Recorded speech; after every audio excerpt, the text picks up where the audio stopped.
ಅಲ್ಲ ಅಲ್ಲಿ ತನಕ ಈ ಟ್ರೆಂಚ್ ಹೊಡಿತಾರೆ, ಫಾರೆಸ್ಟ್ ಹೋಗ್ಬಿಟ್ಟು ಟ್ರೆಂಚ್ ಹೊಡಿ ಇಲ್ಲ ಹೊಡೆಯೋದಿಲ್ಲಪ್ಪ, ಏನು ಮಾಡೋದಿಲ್ಲ. ಈಗ ಹೇಳಿದಾರಲ್ಲ, ತೀರಾ ಈ ಸದನಕ್ಕೆ ಅಷ್ಟು ಕಿಮ್ಮತ್ತಿಲ್ವಾ? ಯಾಕೆ ಹೊಡಿತಾರೆ? ಅಧಿಕಾರಿಗಳೇನು ಫಾರಿನ್ ಇಂದ ಬಂದಾರ ಅವರು? ಇದರಲ್ಲಿರೋರು ನಮ್ಮ ರಾಜ್ಯದ ಹಿತಾಸಕ್ತಿಯನ್ನು ಕಾಪಾಡಬೇಕು. ಅವರು ಎಲ್ಲಿ ಟ್ರೆಂಚ್ ಹೊಡಿತಾರೆ? ಹೇಳ್ರಿ, ರೇವಣ್ಣ ಅವ್ರು ಮಾತಾಡ್ರಿ. ಈಗ ಹೇಳಿದ್ದಾರೆ ಸುರೇಶ್ ಗೌಡ್ರೆ, ಇಷ್ಟೆಲ್ಲ ಇಬ್ರು ಮಂತ್ರಿಗಳು ಜವಾಬ್ದಾರಿ ತಗೊಂಡು ಹೇಳಿದ್ದಾರೆ.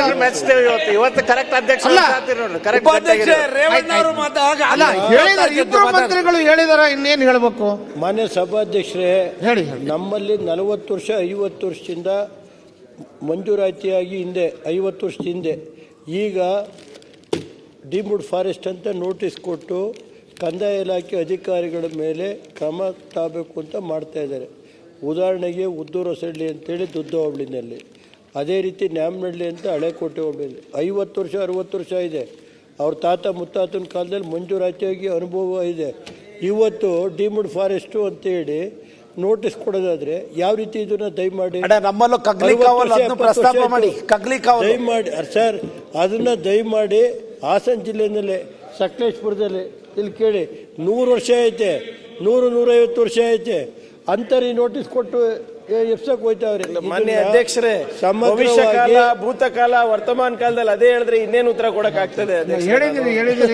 ಹೇಳಿದ್ದಾರೆ, ಎಲ್ಲ ಹಿರಿಯ ಶಾಸಕರು ಹೇಳಿದ್ದಾರೆ, ಮೀಟಿಂಗ್ ಮಾಡ್ತೀವಿ ಅಂತ ಹೇಳಿದೀವಿ. ದಯಮಾಡಿ ನಮ್ಮ ಜಿಲ್ಲೆದ ಒಂದ್ ಸ್ವಲ್ಪ ಮೀಟಿಂಗ್ ನಲ್ಲಿ ಕರೆಯಕ್ಕೆ ಹೇಳಿ ಸರ್. ನಿಮ್ಮನ್ನು ಕರಿತೇವೆ, ರಾಜ್ಯದ ಎಲ್ಲರನ್ನೂ ಕರಿತೇವೆ. ಗಮನ ಸೆಳೆಯುವ ಸೂಚನೆ ಎಚ್ ಡಿ ರೇವಣ್ಣ ಅವರು. ಆಗದಲ್ರಿ, UPI ಇದಾಗ್ಲಾಗಿದ್ದು ಇರೋ ಸರ್ಕ್ಯುಲರ್ ಅನ್ನ ಮೇಂಟೈನ್ ಮಾಡ್ಲಿ ಸರ್, ಇರೋ ಸರ್ಕ್ಯುಲರ್ ಇಂಪ್ಲಿಮೆಂಟ್ ಮಾಡ್ಲಿ. ರಾಜ್ಯ ಕೇಂದ್ರ ಜಗಳ ಬೇಡ, ಇಲ್ಲಿ ರೈತರ ರಕ್ಷಣೆ ನೋಡ್ಕೋಬೇಕು ನಾವು. ರೇವಣ್ಣ ಅವರು ಗಮನ ಸೆಳೆಯುವ ಸೂಚನೆ. ಕೆಲವರು ಗಮನಕ್ಕೆ ತರ್ತೀನಿ. ಕೇಂದ್ರ ಸರ್ಕಾರದಿಂದ ದೇವೇಗೌಡರು ಮುಖ್ಯಮಂತ್ರಿ ಇದ್ದಾಗ 80,000 ಎಕರೆ ಜಮೀನ ಕಮಲ್ನಾಥ್ ಅಂತ ಹೇಳಿ ಅವತ್ತು ಪರಿಸರ ಮಂತ್ರಿಗಳಿದ್ರು, ದೇವೇಗೌಡರು ಮಾಡಿಸವ್ರೆ. ಕಡತ ತೆಗೆದು ನೋಡಕ್ಕೆ ಹೇಳಿ 80,000 ಎಕರೆನ ಅಲ್ಲ ಮುಖ್ಯಮಂತ್ರಿ ಇದ್ದ ರೇ ಒಂದು ತೆಗೆದು ನೋಡಕ್ಕೆ ಹೇಳ್ರಿ.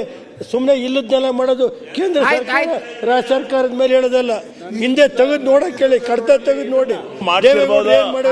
ಈಗ 2 ಲಕ್ಷ ಹೆಕ್ಟೇರ್ ಡೀಮ್ಡ್ ಫಾರೆಸ್ಟ್ ಅಂತ ಗುರುತಿಸ್ಯಾರೆ ಕರ್ನಾಟಕದಲ್ಲಿ. ಈಗ ನನಗೆ ಗೊತ್ತಿಲ್ಲ, ಇನ್ನು ಹೆಚ್ಚಿಗೆ ಗುರುತಿಸಿ ಈಗ ಬಂದಿರೋದು ಕಾನೂನು ನೋಡಿ ಅಂತ ನಾನು ಹೇಳೋದು. ಅದ್ರ ಬಗ್ಗೆ ಅವಕಾಶ ಇದ್ರೆ ಸರ್ಕಾರದಿಂದ ಮಾಡಿಸಿ ಅನುಕೂಲ ಆಗಲಿ ಮಾಡಿ ಅಲ್ಲಿಗೆ ಹೋಗ್ಬೇಕು. ಹೋಗೋಣ.